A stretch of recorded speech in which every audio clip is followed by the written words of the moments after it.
할렐루야. 우리 주님을 사랑하시는 분들만 아멘 합시다. 아멘. 사랑하는 주양가족 여러분, 예수님의 부활을 믿는다는 말은 내가 주인으로 살아간다는 말이 아니라 예수님이 나의 주인이 되었다는 뜻입니다. 내 삶의 주인이 예수가 되는 삶이 예수님의 부활을 믿는다는 말입니다. 다시 말하면 내가 주인으로 살던 사람이 예수님을 주인으로 고백하는 사람으로 완전히 바뀌어졌다는 말입니다. 다르게 표현하면 눈에 보이는 것을 전부라고 생각하는 사람이 보이지 않던 하나님의 나라를 결론 내리면서 살아가는 사람으로 바뀌어졌다는 말입니다. 사랑하는 주양가족 여러분, 예수님은 사망 권세를 이기시고 부활하셨습니다. 할렐루야. 아멘.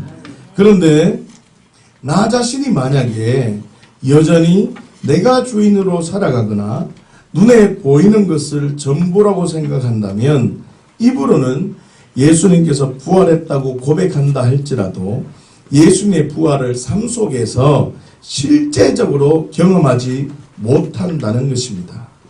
사랑하는 주양가족 여러분, 부활이 믿어질 때 그리스도인이 된다는 것을 기억하십시오. 부활이 믿어지는 삶으로 살아갈 때 삶 속에 하나님의 사랑을 경험하게 된다는 것을 기억하십시오.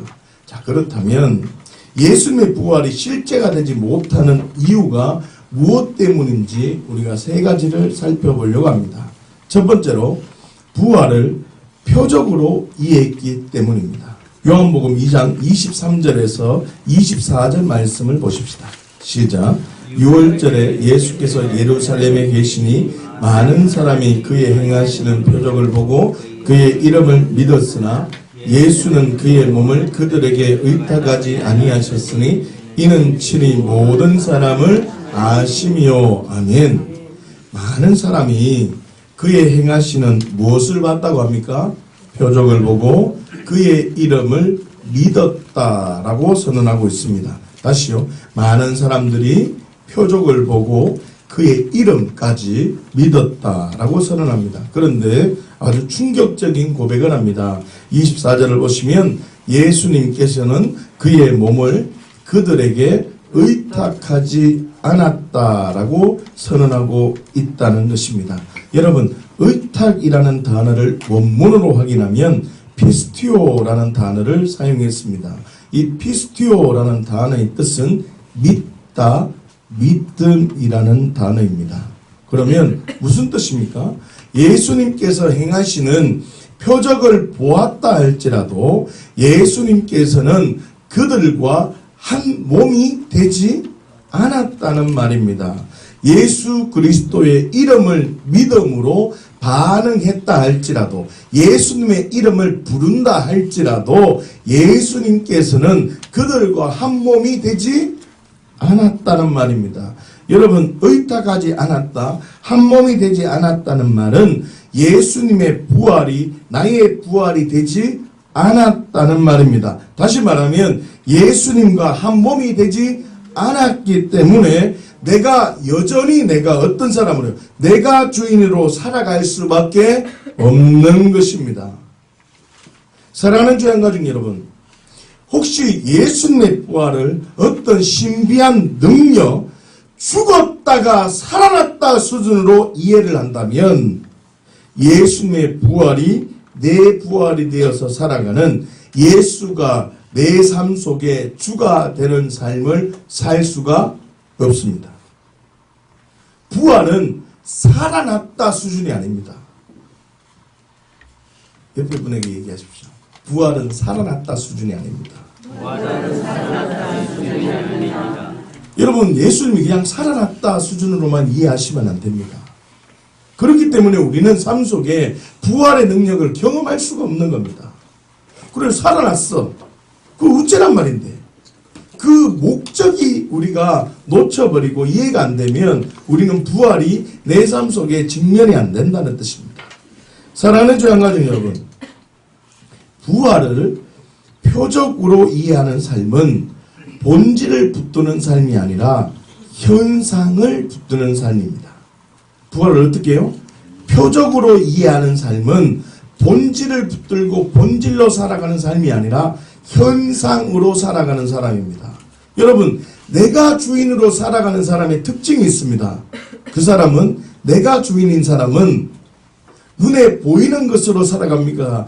보이지 않는 하나님의 나라를 붙들고 살아갑니까? 눈에 보이는 걸 살아갑니다.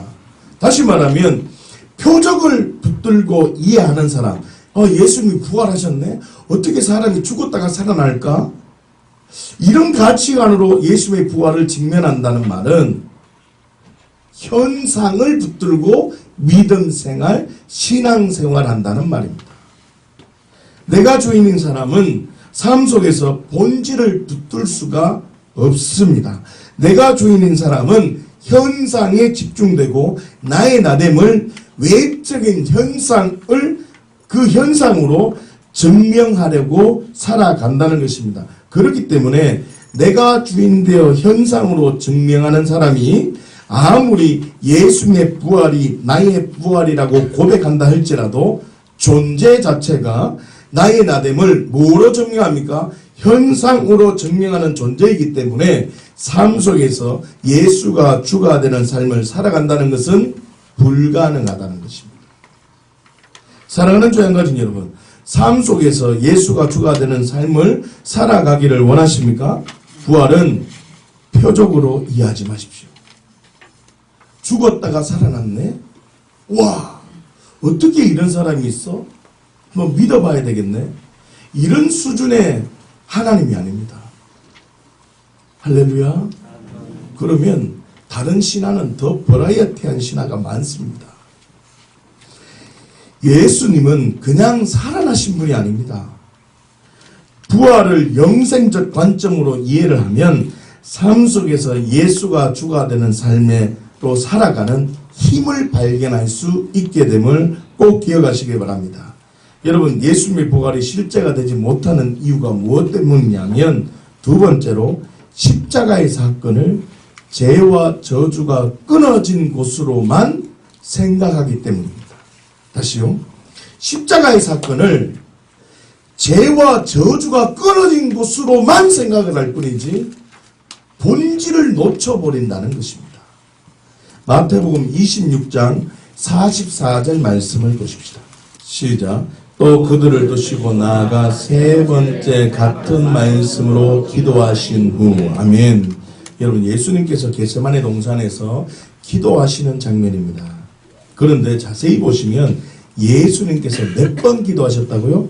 세 번을 같은 말씀으로 기도했다는 것을 알 수 있습니다. 자, 그렇다면 예수님께서는 세 번을 어떤 기도를 했는가 우리가 살펴보아야 합니다. 39절을 보십시다. 시작. 조금 나아가서 얼굴을 땅에 내시고 엎드려 기도하여 이르시되 내 아버지여 만일 할만하시거든 이 잔을 내게서 지나가게 하옵소서. 그러나 나의 원대로 마옵시고 아버지 원대로 하옵소서 하시고. 아멘. 여러분, 42절을 보시면 39절과 똑같이 기도하고 있습니다.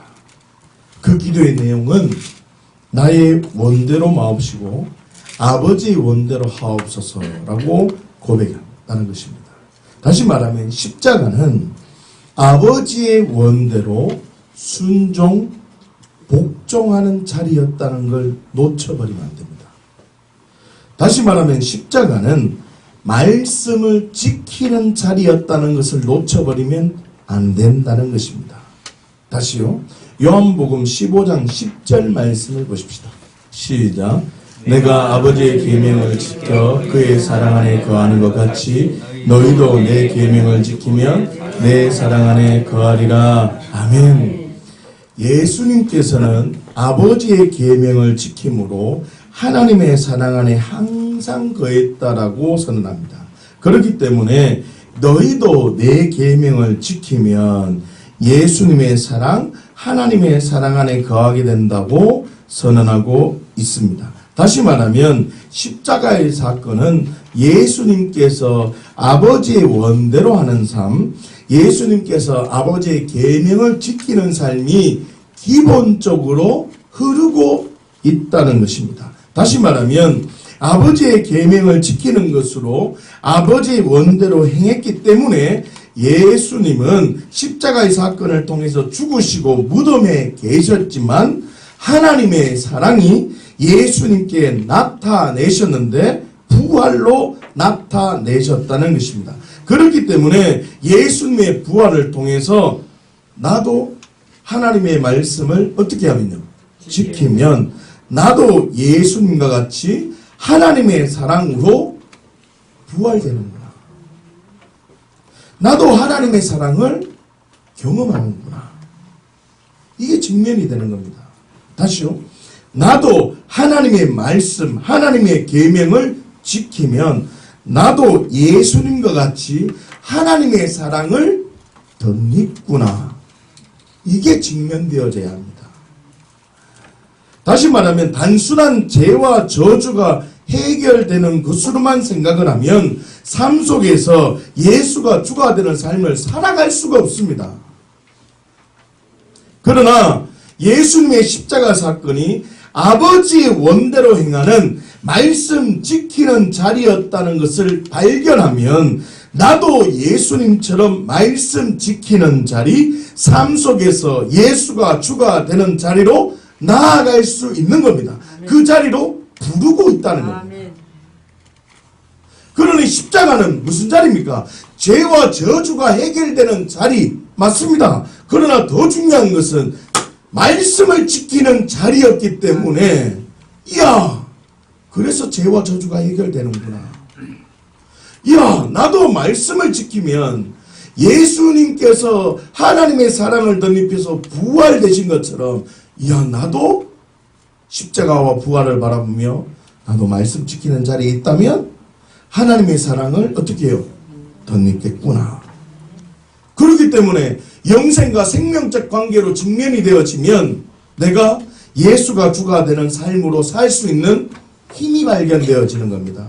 그런데 우리가 예수 그리스도의 십자가 사건을 죄와 저주가 해결되는 것으로만 생각을 해버리면 삶 속에 예수가 주가 되는 삶으로 살 힘이 발견될 수 없습니다.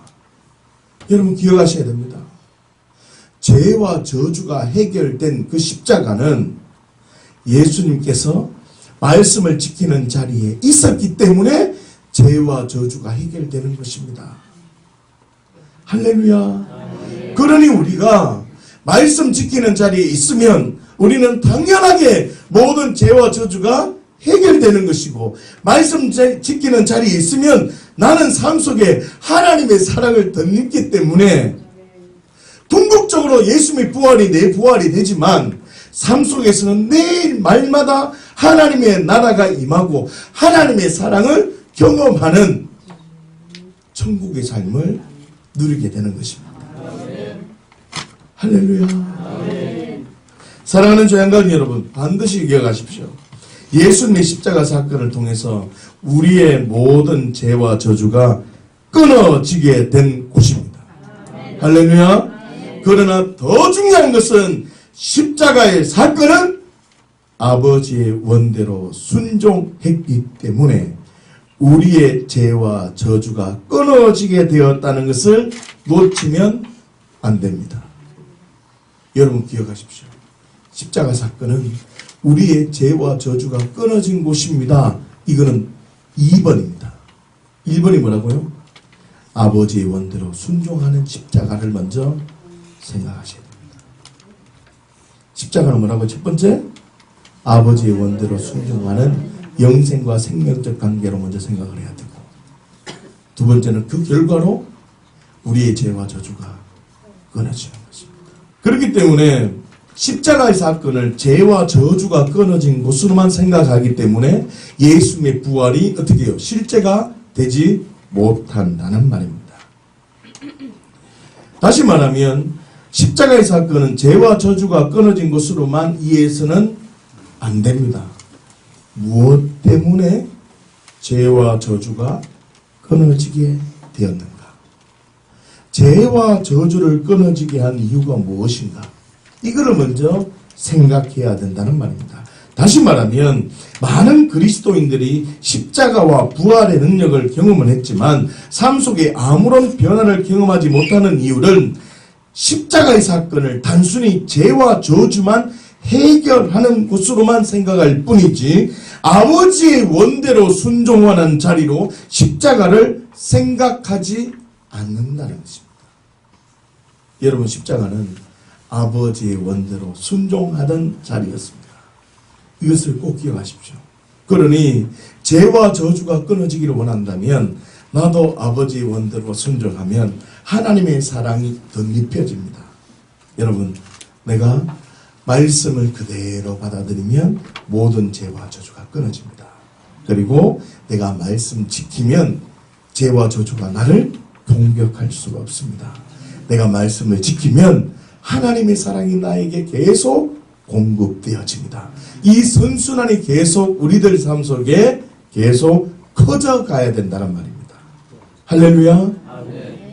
다시 말하면 많은 그리스도인이 십자가 부활의 능력을 경험했지만 삶 속에 아무런 변화를 경험하지 못하는 이유가 무엇이라고요? 십자가 사건을 단순히 죄와 저주를 해결한 것으로만 생각할 뿐이지 아버지의 원대로 복종한 자리로 십자가를 생각하지 않았다는 것입니다. 다시 말하면 영생적 관점으로 생각하지 않았기 때문에 예수님의 부활이 자신의 삶 속에 실제가 되지 않는다는 말입니다. 여러분, 예수님의 부활이 내 부활이 되기를 원하십니까? 말씀 지키십시오. 삶 속에 말씀이 결론이 되는 삶으로 살아갈 때 부활의 능력을 계속 경험하게 되는 겁니다. 예수님의 부활이 실제가 되지 못하는 이유가 무엇 때문입니까? 세 번째로 심판을 해결하려고 하기 때문입니다. 사랑하는 주양가족 여러분, 예수님께서 십자가에서 부활하신 것이 아니라 무덤에서 부활하셨다는 것입니다. 다시 말하면 십자가에서 부활하지 않고 무덤에서 부활하셨다는 말은 심판을 그대로 받으셨다는 말입니다. 사랑하는 주양가족 여러분, 하나님의 공의가 집행되고 있는 십자가에서 예수님의 모든 심판을 그대로 받았습니다. 모든 심판을 그대로 받았다는 말은 하나님의 공의는 옳습니다. 하나님은 언제나 옳습니다라는 진리가 세워졌다는 말입니다. 하나님의 공의가 집행되고 있는 순간에 못을 뽑고 내려오지 않았습니다. 못을 뽑고 내려오지 않았다는 말은 문제를 해결하려고 몸부림치지 않았다는 말입니다. 그런데 우리는 어떻습니까? 하나님이 옳은 것이 아니라 내가 옳다고 나 중심적인 삶을 살아간다는 것이 어려움입니다. 전부 다 자기 해석을 합니다. 삶 속에서 문제가 생기면 그 문제를 그대로 받아들이지 않고 그 문제를 해결하려고 온 신앙의 열정을 다 쏟습니다. 기억하십시오. 내 안에 심판을 그대로 받지 않도록 하는 거인들이 자라서 삶 속에 예수가 주가 되는 삶, 부활의 능력을 살아가지 못한다는 것을 기억하셔야 됩니다. 사랑하는 주양가족 여러분, 그렇다면 부활이 믿어지지 않는 사람들에게 나타나는 특징이 있습니다. 그것이 뭐냐면 진리로 결론을 내리지 못합니다. 요한복음 5장 28절에서 29절 말씀을 보십시다. 시작. 이를 놀랍게 여기지 말라. 무덤 속에 있는 자가 다 그의 음성을 들을 때가 오나니 선한 일을 행하는 자는 생명의 부활로 악한 일을 행하는 자는 심판의 부활로 나오리라. 아멘. 25절을 보시면 죽은 자들이 하나님의 아들의 음성을 들을 때가 온다고 선언하고 있습니다. 그리고 28절을 보시면 무덤 속에 있는 자가 그의 음성을 들을 때가 온다고 합니다. 사랑하는 주양가족 여러분, 28절과 29절을 영생적 관점으로 연결해서 꼭 보아야 됩니다.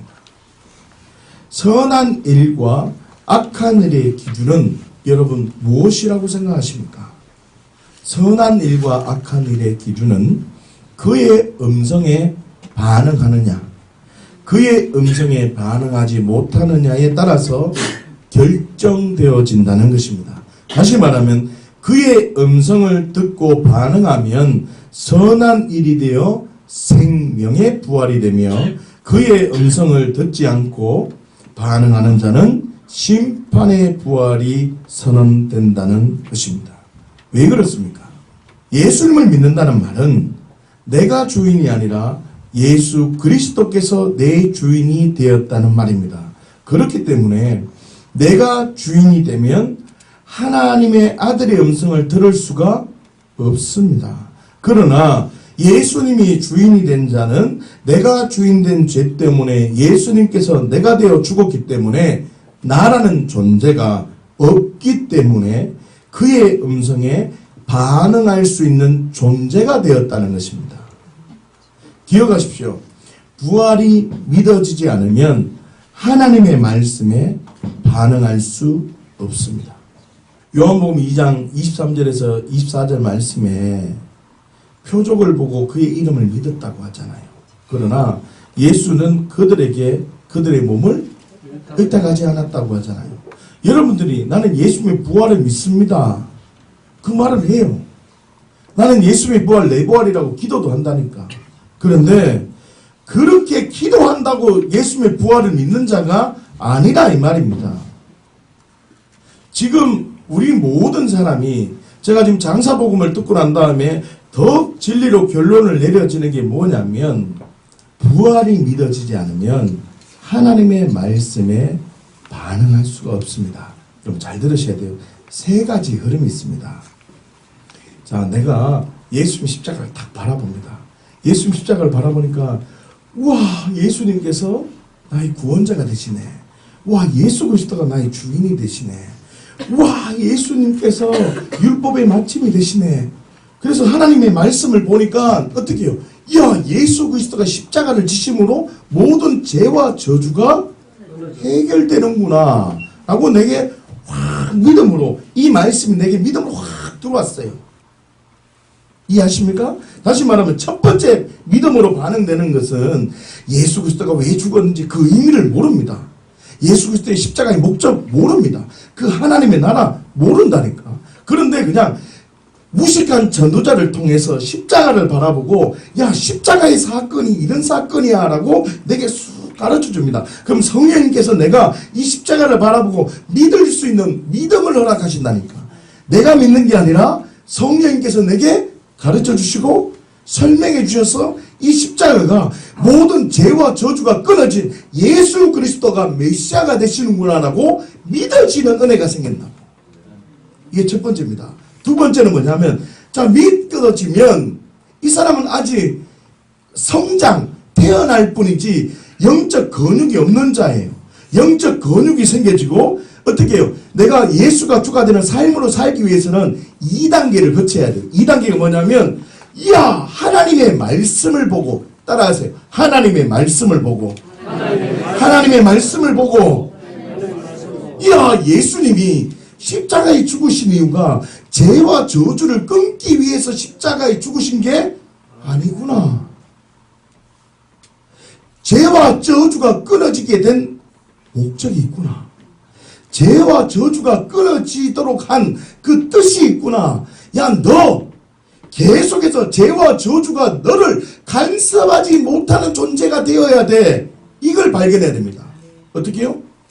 말씀, 십자가는 하나님 말씀 지키는 아버지의 원대로 하는 자리였구나 라는 걸 두 번째로 발견해야 됩니다. 그러면 어떻게 해요? 내가 그걸 발견하면 내 죄와 저주가 끊어진 게 더 실제가 되어진다. 첫 번째 했던 게 실제가 되어진다고. 그러면 마지막 세 번째라 했잖아요. 그러면 야, 죄와 저주가 끊어진 십자가, 야, 죄와 저주가 끊어진 십자가의 목적이, 야, 생명적 관계, 영색적 관계로서 십자가는 아버지의 원대로 하는 하나님 말씀 지키는 복종의 자리였네. 그러니까 말씀 지키는 자에게 주시는 하나님의 뭐가 있다고요? 사랑이 있었네. 그 사랑이 인간의 생각으로는 초월하는 부활이었다는 걸 내가 발견하고 나니 나도 세 번째는 뭐요? 예수가 주가 되는, 삶 속에 주가 되는 말씀 지키는 자리에 있으면 나는 하나님의 사랑을 덧입으면서 경험하게 되는 겁니다. 이 세 가지의 선순환이 계속 우리들의 삶 속에 계속 선순환되어져야 됩니다. 다시 말하면 하나님의 말씀에 반응하기를 원한다면 예수 그리스도의 부활이 내 부활이 되어야 됩니다. 여러분, 살았다. 지금 부활절 사셨네. 얼마나 많은 찬양을 하겠습니까? 예수의 부활 내 부활이라고 하면서도 이 예배가 끝나면 내가 주인을 살아. 삶 속에 하나님 말씀 이루는 하나님의 사랑을 입은 자답게 살아가는 삶을 못 삽니다. 그 이유는 뭐냐면 예수의 부활을 표적으로 봤기 때문입니다. 두 번째는 예수의 부활을 죄와 저주가 끊어진 십자가로만 해결합니다. 여러분, 우리 주양교회 공동체만큼은 그렇게 반응하지 않았으면 좋겠습니다. 여러분, 어떤 사람이 우리를 보고 율법주의라고 말할 수도 있습니다. 어떻게 말씀 지킬 수 있냐고. 그럴 수가 없습니다. 여러분, 제가 돌아보니까 저는 이제 말씀 안 지키고 죄 짓는 게 더 힘들다니까요. 여러분, 그게 더 힘들어야 됩니다. 할렐루야. 예수님의 부활이 믿어지지 않으면 하나님의 말씀에 반응할 수가 없습니다. 예수님의 십자가 사건은 아버지 하나님께 대한 최고의 복종이었습니다. 십자가 사건. 예수님께서는 자신의 목숨을 내어놓으면서까지 계명을 지키는 자리에 있었습니다. 그것이 무엇입니까? 십자가 자리였습니다. 다시 말하면 목숨을 걸고 계명을 지킨 예수님에게 하나님께서는 그 누구도 상상할 수 없었던 부활이라는 것으로 하나님의 사랑을 나타내 보이셨다는 것입니다. 다시 말하면 십자가와 부활은 계명을 지키는 자들에게 주시는 하나님의 사랑이라는 관점이 없다면, 영생적 생명적 관점이 없다면 십자가를 그냥 죄만 해결하는 수준으로 생각할 뿐이지 말씀대로 계명대로 율법의 요구를 이루어드리는 것은 불가능한 상태입니다. 그것은 어떻게 해요? 신앙이 좀 성숙한 자만 살 수 있다라고 착각에 빠집니다. 그렇기 때문에 부활이 믿어지지 않으면 내 기분, 내 인격이 인정되고 받아들일 수 있는 한계, 기준까지만 말씀에 반응할 뿐입니다. 여러분 잘 들으셔야 돼요. 부활이 믿어지지 않기 때문에 나타나는 결론이 뭐냐면 내 기분, 내 인격이 인정되고 받아들일 수 있는 그 한계가 있습니다. 그 기준까지만 말씀에 반응하고 그 사람이 뭐라고 말하냐면 나는 아직 믿음이 이렇게밖에 안 돼요 라고 말합니다. 죄송하지만 예수님 안 믿는 겁니다. 지옥 들어가야 됩니다. 지옥 불구덩이 들어가야 된다. 내 주인입니다. 내가 주인이라니까. 잘 들어보세요. 여러분, 기독교는 굉장히 내욕합니다. 냉혹하다니까. 여러분들이 제가 복음을 지금 계속 다시 보고 있는데 율법주의자가 아니라 성령의 인도함을 받으면서 영의 요구까지, 율법의 요구까지 이루어드리는 삶을 살아갈 수밖에 없더라고 보니까. 제가 보니까. 정말 힘들면 다 목회자가 되기를 바랍니다. 할렐루야. 여러분, 예수님을 믿는다는 말은 내가 주인이 아니라 예수님이 내 주인이 됐다는 말입니다. 뭐가 바뀌었다는 겁니까? 주인이 바뀌었다는 말입니다. 그런데 보세요. 내 기분이나 내 인격이 인정되고 받아들일 수 있는 그 한계, 그 기준까지만 말씀에만 반응하고 내가 어떤 상황까지는 내가 아주 믿음 좋은 사람이야. 그런데 옆에 사람이 나에게 어떤 화살을 쏘거나 어떤 상황이 되면 내가 폭발해버리면 어떻게 될까요? 그게 바로 뭐라 그랬어요? 심판이 왔다 그랬잖아요. 그게. 심판이 올 때 그 심판을 하나님 너무 감사합니다 라고 반응해버리면 그 사람은 터진 웅덩이가 안 되는 거예요. 그런데 그 심판을 내가 주인 되어서 내 감정과 내 인격으로만 살아가고 반응해버리면 어떻게 된다고요? 터진 웅덩이가 되어버린다. 부활이 믿어지고 하나님 말씀이 믿어지면 내 기분 내 감정대로 반응하지 말고 어떻게 해요? 야, 하나님 나라 있구나. 하나님 말씀이 진짜 진리구나 라고 반응을 해서 어떻게 해요? 어떤 사람 외적인 것으로 내가 영향받는 존재가 아니라 하나님의 나라의 것으로 그대로 인정되어지면 그 사람이 신앙이 굉장히 건강한 사람이라는 겁니다. 할렐루야. 스스로에게 질문하십시오. 나는 지금 이 말씀에 어떻게 반응하고 있는가? 지금 심판에 내가 어떻게 반응하고 있는가 스스로 돌아보셔야 됩니다. 하나님의 음성 말씀에 어떻게 반응하느냐가 정말 중요한 것인지 한번 조금 더 생각해 보기를 원합니다. 마태복음 7장 26절에서 27절까지의 말씀을 한번 보십시오. 시작. 나의 이 말을 듣고 행하지 아니하는 자는 그 집을 모래 위에 지은 어리석은 사람 같으리니 비가 내리고 창수가 나고 바람이 불어 그 집에 부딪힘에 무너져 그 무너짐이 심하니라. 아멘. 여러분, 모래 위에 지은 집이 있고 반석 위에 지은 집이 있답니다. 모래 위에 지은 어리석은 사람이 지금 있는데 어떻게 해요? 비가 내리고 창수가 나고 바람이 부어서 그 집에 이제 심판이 임했다라고 합니다. 그런데 27절 말씀을 보시면 그 심판 속에 무너져 버렸다라고 말합니다. 사랑하는 주양 가족 여러분, 우리가 생각하고 싶은 것은 반석 위에 지은 집과 모래 위에 지은 집은 공통점이 있는데 그 공통점이 뭐라고요? 집을 지었다는 것입니다. 그런데 중요한 것이 있는데 중요한 것은 건물의 형태는 둘 다 있었지만 음성에 어떻게 반응하느냐가 달랐다는 겁니다. 여러분 잘 들으세요. 음성에 어떻게 반응하느냐에 따라서 모래 위에 지은 집이 되고 음성에 어떻게 반응하느냐에 따라서 반석 위에 집을 지은 자가 된다는 말입니다. 24절을 보시면 나의 이 말을 듣고 행하는 자에게 심판이 선언됩니다.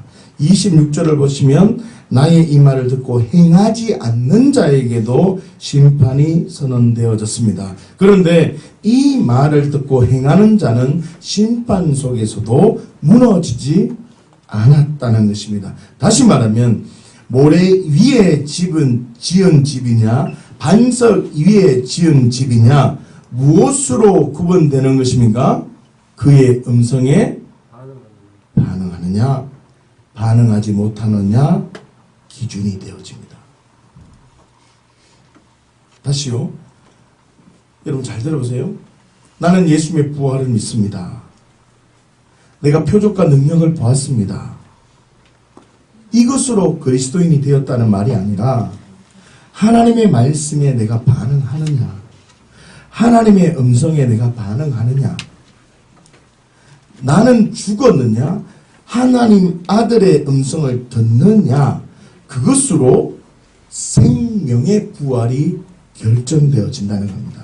그러나 그의 음성을 듣지 못하면 하나님의 말씀에 반응하지 못하면 심판의 부활이 되어진다는 말입니다. 자, 좀 더 깊이 생각해 보십시다. 고린도전서 3장 11절 말씀을 보십시다. 시작. 이 닦아둔 것 외에 능히 다른 틀을 닦아둘 자가 없으니 이 틀은 곧 예수 그리스도라. 아멘. 오직 예수 그리스도만으로 믿음으로 반응해서 각각의 건물, 공적을 세웁니다.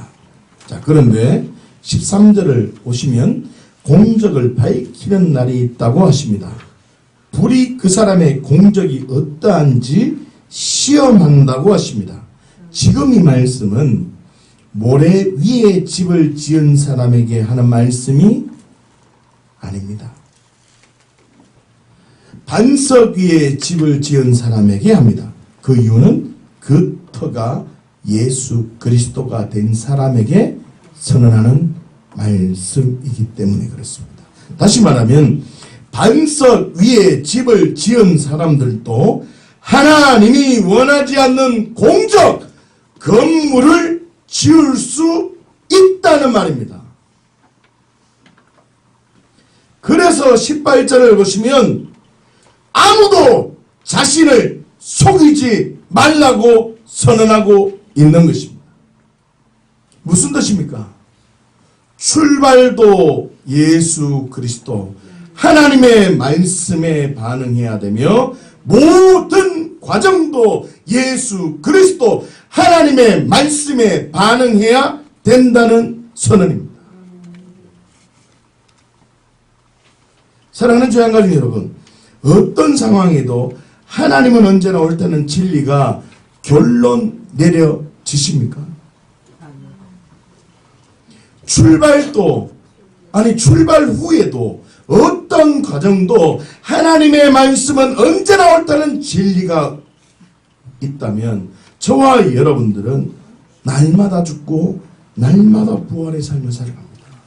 그런데 만약에 없다면 저와 여러분들은 수치스러움을 당할 겁니다. 15절입니다. 시작. 누구든지 그 긍정이 불타면 해를 받으리니 그러나 자 보세요. 자신은 뭘 받는다고요? 자, 구원을 받는다는 말이 뭐냐면 그 터가 뭐라는 겁니까? 반석이라는 말입니다. 여러분 지금 깨달으셔야 됩니다. 이 계시가 오기를 바랍니다. 계시가 와야 됩니다. 자 보세요. 15절 보세요. 누구든지 그 공적이 불타면 해를 받으니 그러나 자신은 구원을 받되 그 다음이 중요합니다. 불 가운데서 받은 것 같으리라. 이 뭔 말이냐면 표준 세번역 성경이나 다른 성경 말씀을 보면요 이렇게 표현되어 있습니다. 야, 너 구원은 받지만 불에서 나온 것처럼 같으리라. 여러분 불에서 나오면 불난 집에서 나온 사람이 이런 머리 고데기 하고 막 이 뭐 찌가 바르고 이러면서 나옵니까? 거의 막 예? 그 생명 구원을 받는다고 그러거든요. 지금 여러분들이 제가 지금 마태복음 7장 말씀과 고린도전서 3장 말씀을 읽은 이유를 여러분들이 알으셔야 됩니다. 마태복음 7장은 뭐라는 겁니까? 그 터가 문제가 있다고요. 지금 이해하십니까? 그 터가 터에 너가 반석 위에 턴지 모래 위에 턴지 결정되는 게 뭐라고요? 음성을 듣느냐 안 듣느냐, 하나님의 말씀에 반응하느냐 안 하느냐, 이 수준입니다. 내 중심이 십자가를 통해서 하나님의 말씀에 복종하는 자리였구나.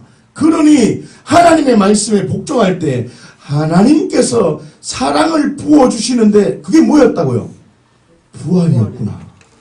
인간이 상상할 수 없는 하나님의 사랑이 예수님에게 덧입혀졌구나.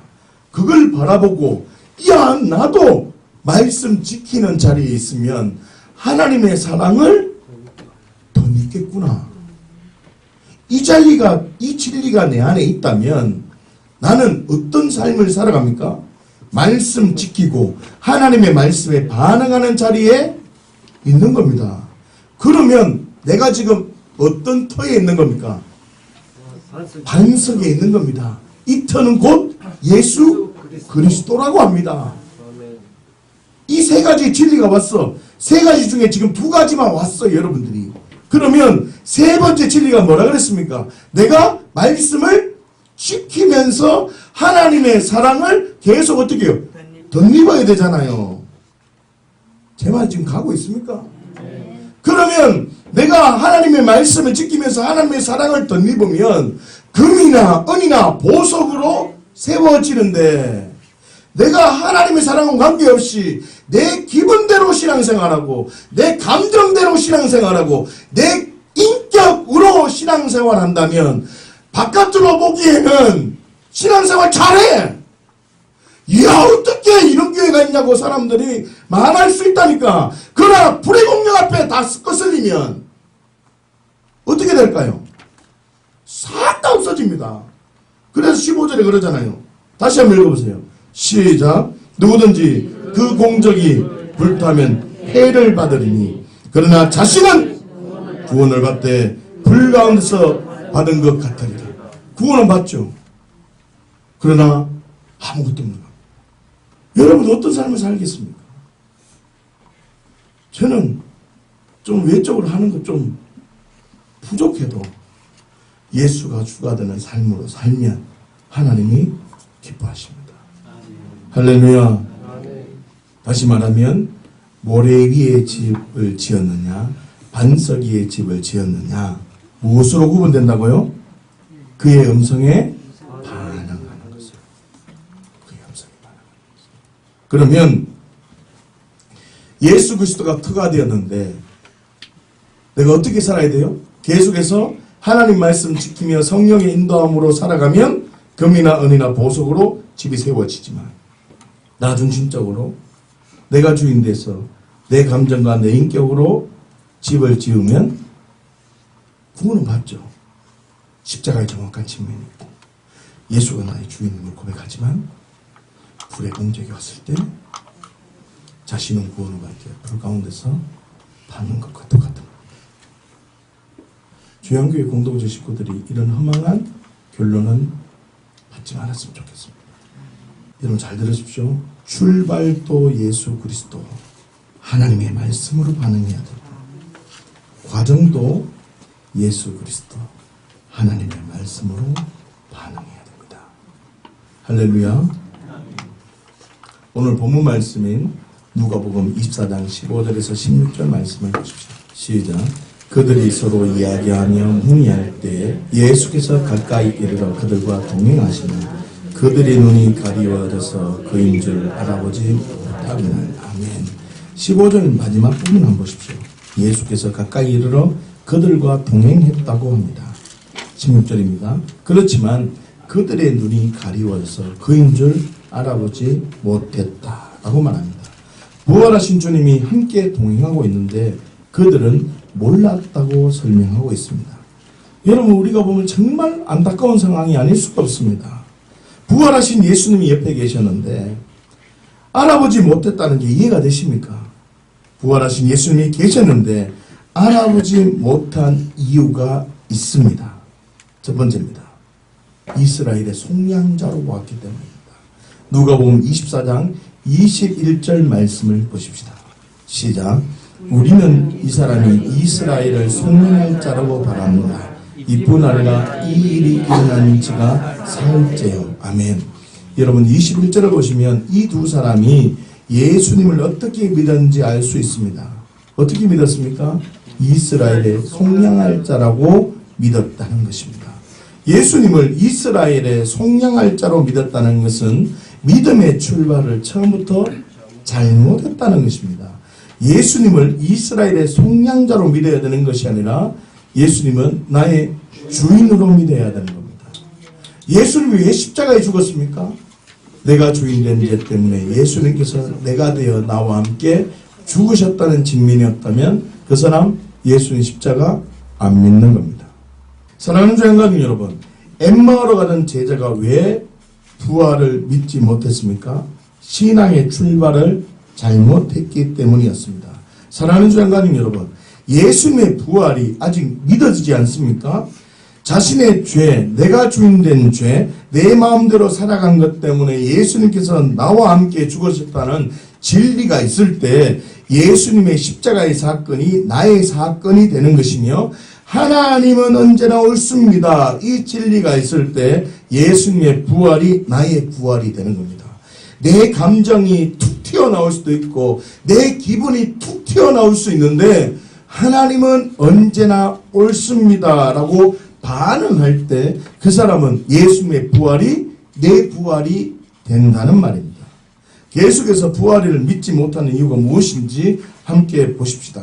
더 놀라운 것은 22절부터 보시면 부활의 이야기까지 들었다는 것을 설명합니다. 22절부터 24절까지 말씀을 한번 보십시다. 시작. 또한 우리 중에 어떤 여자들이 우리로 놀라게 하였으니 이는 그들이 새벽에 무덤에 갔다가 그의 시체를 보지 못하고 와서 그가 살아나셨다 하는 천사들의 나타남을 보았다미나 또 우리와 함께 한 자 중에 두어 사람이 무덤에 가 과연 여자들이 말한 바와 같음을 보았으나 예수는 보지 못하였느니라 하거늘. 아멘. 22절에 뭐라고 이야기합니까? 새벽에 여자들이 무덤에 갔다가 놀란 이야기를 듣게 됩니다.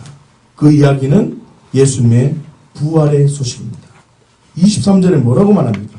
그가 살아나셨다는 천사들의 나타남을 보았다고 하는 이야기를 듣습니다. 무슨 소식입니까? 부활의 소식을 들었다는 말입니다. 24절에 뭐라고 얘기합니까? 우리와 함께한 자 중에 두어 사람이 무덤에 가서 들은 이야기를 들었다고 합니다. 여자들에게만 들은 게 아니라 글로버와 함께한 사람들도 같이 동행한 사람들도 부활의 소식을 들었다는 것입니다. 사랑하는 주양 가족 여러분, 지금 무슨 말을 하고 있는 것이냐면 글로바가 부활에 대한 소식을 직접 들었다는 말입니다. 부활의 소식을 들었음에도 믿지 않았다는 것입니다. 지금 누가복음 24장에 나오는 사건은 부활의 사건을 모르고 있는 상황이 아니라 부활의 사건을 아주 상세하고도 정확하게 알고 있다는 것입니다. 그런데 믿지 않았습니다. 저와 여러분은 어떻습니까? 이게 중요합니다. 여러분 글로벌을 보고 나를 발견하셔야 됩니다. 나는 지금 부활 앞에 어떻게 반응하고 있는지를 스스로 돌아보셔야 됩니다. 요한복음 3장 16절 말씀을 여러분 기억하십니까? 하나님이 세상을 이처럼 사랑하사 독생자를 주셨으니 이는 그를 믿는 자마다 멸망하지 않고 영생을 얻게 하려 하십니다. 하나님께서 독생자 예수 그리스도를 이 땅에 보내신 이유는 부활 때문이 아닙니다. 부활이 아닙니다. 부활 사셨네 사셨네 이걸 외쳐야 되는 게 아니라 영생을 주려고 이 땅에 오신 겁니다. 십자가의 말씀 지키는 그 자리에 있을 때, 죽기까지 복종했을 때, 죽음의 상황에도 복종했을 때 하나님께서 사랑을 부어주셨는데 예수 그리스도의 모든 사역이 복음인 것입니다. 그 복음의 사역이 부활로 나타난 것이라고, 하나님의 사랑으로 나타난 것이라고. 그러면 우리가 영생적 관점의 개념이 내게 쫙 들어왔다면, 진리로 내려졌다면 내가 어떻게 해야 되겠습니까? 글로바처럼 살아야 되겠습니까? 아니면 내려가던 걸 포기하고 하나님의 말씀대로 사는 걸 진리로 여기며 살아야 되겠습니까? 여러분, 지금 여러분들이 결단하셔야 됩니다. 다시 말하면 부활을 통해서 하나님께서 우리에게 주시려고 했던 영생에 대해서 가치관이 열리지 않으면 부활의 소식을 아무리 들었다 할지라도, 부활의 소식을 아무리 들었다 할지라도 내 삶은 여전히 보이는 것으로 나의 나됨을 증명하며 내가 할 수 있는 일만 하는 풀과 나무와 지푸로 공적을 세우는 사람이 되는 것입니다. 여러분 지금 스스로에게 질문하셔야 됩니다. 사랑하는 주양 가족 여러분, 여러분들은 몇 번째 부활절을 드리고 있습니까? 예수님의 부활에 관한 설교를 얼마나 많이 들었습니까? 혹시 엠마오로 내려가던 제자들처럼 반응하고 있지는 않는지 돌아보셔야 됩니다. 내가 지금 글로바인지 돌아보셔야 됩니다. 대부분의 많은 사람들은 기대하는 것이 있습니다. 초자연적인 기적적인 방법으로 하나님이 살아계심을 나타내 주셨으면 하는 기대가 있습니다. 그리고 어떤 사람이 경험한 간증을 들으면서 나도 똑같은 방법으로 만나 주셨으면 하는 기대를 가지고 있습니다. 아닙니다. 아무리 들었다 할지라도 지금 글로바는 그 들은 말씀에 반응하는 것이 아니라 도망갔다는 겁니다. 아무리 기적을 경험하고 수많은 간증을 들었다 할지라도 영생에 대한 관점이 깨달아지지 않는다면 부활의 삶, 예수가 주가 되는 삶을 살아갈 수 없습니다. 전부 다 풀과 나무와 짚으로 내 위를 건물을 건축을 세워서 불의 공적 앞에 다 태워서 없어지는 그런 허망한 신앙생활을 하게 됩니다. 그렇다면 예수님의 부활은 어떻게 해야 믿어지는 것입니까? 이게 중요한 겁니다. 누가복음 24장 32절에서 34절까지 말씀을 보십시다. 시작. 그들이 서로 말하되 길에서 우리에게 말씀하시고 우리에게 성경을 풀어주실 때 우리 속에서 마음이 뜨겁지 아니하느냐 하고 곧 그때로 일어나 예루살렘에 들어가 보니 연한 제자 및 그들과 함께한 자들이 모여있어 말하기를 주께서 과연 살아나시고 시몬에게 보이셨다 하는지라. 아멘. 여러분 32절 마지막 부분을 보시면 우리에게 성경을 풀어주실 때 우리에게 뭘 주실 때요? 성경을 풀어주실 때 우리에게 성경을 풀어주실 때 우리 속에서 마음이 뜨겁지 아니하느냐 하고 말합니다. 두 명의 제자는 하나님의 말씀을 들을 때 32절의 말씀처럼 마음이 뜨거워지는 것을 경험하게 되었다는 겁니다. 뭘 할 때요? 하나님의 말씀을 할 때. 여러분 잘 들으세요. 하나님의 말씀이 내게 진리로 세워지려면 뭘 들어야 됩니까? 하나님의 말씀을 들어야 됩니다. 십자가를 어떤 죄와 저주가 해결하는 곳으로만 생각하면 외적인 사역으로만 치우쳐집니다.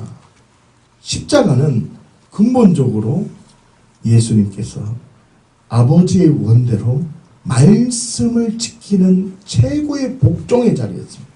그 복종의 자리 앞에 나아갈 때 하나님은 그의 사랑을 부어주셨는데 뭐라고요? 부활로 사랑을 나타내 주셨다.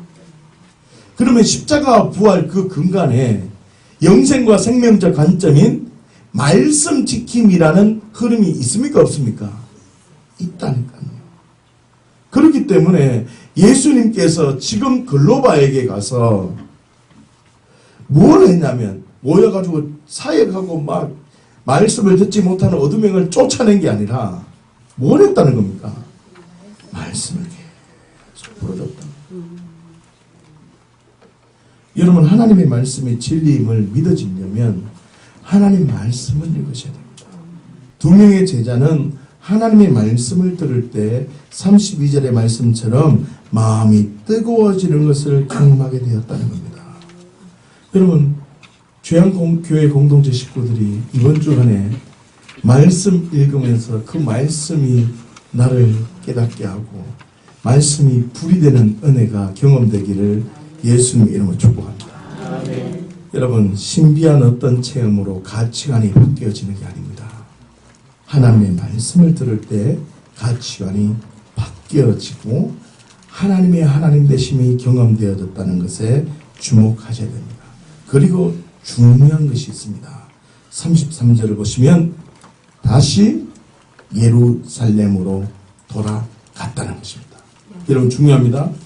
말씀을 듣고 마음이 뜨거워지고 그리고 아무런 일이 일어나지 않은 것이 아니라 예수님이 주인이 되고 나니 눈에 보이는 대로 가던 방향을 내려놓고 눈에 보이지 않던 하나님의 나라를 향해서 예루살렘으로 향하게 되었다는 것입니다. 다시요. 하나님 말씀 중요한 걸 압니다. 말씀을 읽고 말씀을 읽었다는 게 중요한 것이 아니라 말씀을 지키는 게 더 중요하다는 것입니다. 말씀을 지킬 때 하나님의 사랑을 덧입을 수 있습니다. 사랑하는 주양가족 여러분, 예수님의 부활이 믿어지는 것은 다른 방법이 아니었다는 것입니다. 하나님의 말씀을 듣고 하나님의 말씀을 읽을 때 예수님의 부활을 경험하게 된다는 것입니다. 그리고 아주 중요한 게 있습니다. 부활하신 예수님을 믿고 싶다면 교회의 도움을 받아야 됩니다. 누가복음 24장 28절에서 29절까지의 말씀을 보십시다. 시작. 그들이 가는 마을에 가까이 가매 예수는 더 가려 하라는 것 같이 하시니 그들이 강권하여 이르되 우리와 함께 유하사이다. 때가 저물어가고 날이 이미 기울었나이다니 이에 그들과 함께 유하로 들어가십니다. 아멘. 27절을 보시면 모세와 모든 선지자의 글로 시작해서 모든 성경을 풀어주는 것을 들으면서 너무 좋아했습니다. 28절을 보시면 그들이 가는 마을에 가까이 도착을 했지만 예수님은 더 가려고 하였다는 것을 알 수 있습니다. 왜 그러냐면, 왜 예수님을 붙잡았냐면 말씀을 더 듣고 싶었기 때문에. 그리고 나중에는 말씀을 들을 때 내 마음이 뜨거워졌다는 것이 경험되어져서 말씀 가운데 더 있었다는 것입니다. 그래서 29절을 보시면 그들이 뭐라고 얘기합니까? 우리와 함께 유하십시다. 같이 좀 있으십시다. 라고 강권합니다. 여러분, 같이 유하자고 한 이유가 무엇이라고요? 본문의 흐름을 보면 말씀을 더 듣고 싶었기 때문입니다. 그래서 함께 유하게 되었습니다. 그리고 부활하신 예수님은 그들과 함께 어떤 특별한 행동을 합니다. 그게 뭡니까? 성찬을 가집니다. 그러자 31절에 그들의 눈이 밝아져서 예수님인 걸 알게 되고 예수님이 보이지 않습니다. 그리고 33절과 같이 부활의 증인이 되려고 다시금 예루살렘으로 돌아가게 됩니다. 여러분, 우리는 예수님이 성찬을 베푼 것에 주목하셔야 됩니다. 성찬을 베풀자 그들의 눈이 밝아지게 되어졌다는 겁니다. 우리와 함께 유하자고 강권해서 예수님과 함께 유하게 된 그 장소가 바로 무엇이겠습니까? 성찬을 베푼 것이 무엇입니까? 교회입니다. 여러분, 예수님과 함께 유하게 된 그곳이 바로 교회라는 것입니다. 교회 안에 들어오면 예수님의 부활이 믿어지게 된다는 것입니다. 사랑하는 주양가족 여러분, 자신이 부활에 대해서 믿어지지 않는다면 정직하게 교회에 얘기해야 됩니다. 내가 지금 예수님의 부활이 믿어지지 않으면 정직하게 얘기해야 됩니다. 나는 예수님의 부활이 믿어지지 않는다고 고백을 해야 됩니다. 그러면 교회는 예수님의 부활이 믿어지도록 계속 섬길 겁니다. 사랑하는 주양가족 여러분, 예수님의 부활이 믿어지지 않는다고 이야기하는 것을 부끄럽게 생각하지 마십시오. 마지막 날 부끄럽게 되면 큰일 납니다. 예수님의 부활이 믿어지지 않는다고 이야기하는 것을 부끄럽게 생각하면 안 됩니다. 잘 들으셔야 돼요. 고백할 수 있다는 것은 그것이야말로 정직한 것이고 이미 구원에 이른 겁니다. 자신이 예수님의 부활이 믿어지지 않으면서도 믿어지는 척하거나 속인다면 정말 심판의 날에 부끄러움을 당할 겁니다. 저는 아주 작은 꿈이 있습니다. 제 꿈이 있는데 그게 뭐냐면 나는 아직 예수님이 믿어지지 않습니다. 이 말을 정직하게 말할 수 있는 교회가 되었으면 좋겠습니다. 내가 주인이 아니라 예수 그리스도가 주인이 되어져서 하는 행동은 주님이 기뻐할까요? 기뻐하지 않을까요? 기뻐한다니까. 그러면 여러분, 마태복음 7장이 먼저 있어야 될 것 같습니까? 고린도전서 3장이 먼저 있어야 되겠습니까? 우리가 먼저 직면돼야 될 게 마태복음 7장이겠습니까? 고린도전서 3장이겠습니까? 마태복음 7장입니다. 하나님의 말씀의 음성에 듣고 반응하는 그 마태복음 7장에 그 터가 반석이 먼저 되고 그 터가 예수 그리스도가 먼저 되어야 된다고요. 그 예수 그리스도가 터가 되기 위해서 나는 예수님이 아직 믿어지지 않습니다. 예수님의 부활이 믿어질 수 있도록 나를 위해서 기도해 주십시오. 이 고백이 터져 나오는 교회가 되어야 됩니다. 목사님, 지금 이런 문제가 있습니다. 이거는 지금 중요한 게 아니라니까요, 여러분. 저한테 나는 예수님이 믿어질 수 있도록 좀 기도를 부탁합니다. 이런 말 하는 사람들은 한 번도 못 봤다니까. 여러분, 예수님이 인격적으로 믿어지고 하나님의 나라가 인격적으로 직면되어지면 하나님의 자녀가 됩니다. 하나님의 자녀가 되면 하나님께서 그 자녀를 지키십니다. 생선을 달라는데 뱀을 줄 자가 누가 있습니까? 하나님은요 다 하십니다. 그런데 보세요. 내가 하나님과의 자녀적 관계가 안 되어지면 자꾸 달라고 대출을 받으러 다닌다니까.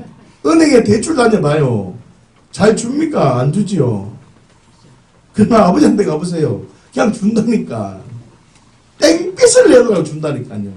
여러분, 교회가 나는 아직 예수님을 믿을 수가 없습니다. 예수님의 부활이 믿어질 수가 없습니다. 이게 고백되어지고 이게 직면이 될 수 있도록 교회가 모든 투자를 해야 됩니다. 사랑하는 주양가님 여러분, 지금 또 여러분의 곁에서 예수님의 부활의 소식을 전하고 있다는 것을 기억하십시오. 다른 사람들에게 예수님의 부활이 전해집니다. 부활절만 부활절이 아니라 매 순간 예수님의 부활을 반응하고 부활의 증인들이 되시기를 예수님의 이름으로 축원합니다. 기도하겠습니다.